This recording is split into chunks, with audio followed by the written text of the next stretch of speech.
Welcome to today's tutorial. In this video, I'll show you how to enable the in-app camera on Telegram. This handy feature lets you take photos and videos directly within the app, saving you time and making conversations smoother. Let's get started. First, open the Telegram app on your device. Once you're inside, tap on the 3 horizontal lines in the top left corner to open the menu. From the menu, scroll down and select Settings. On the Settings page, scroll all the way to the bottom, where you'll see information about your current version of Telegram. Tap and hold on this version information for a few seconds.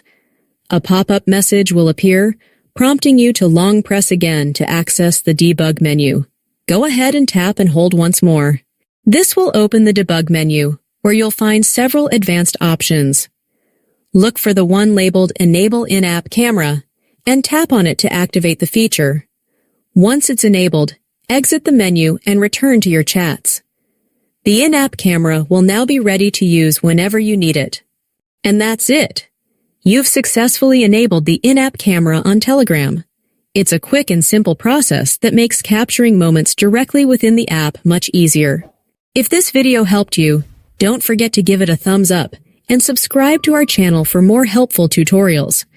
Thanks for watching, and I'll see you in the next video.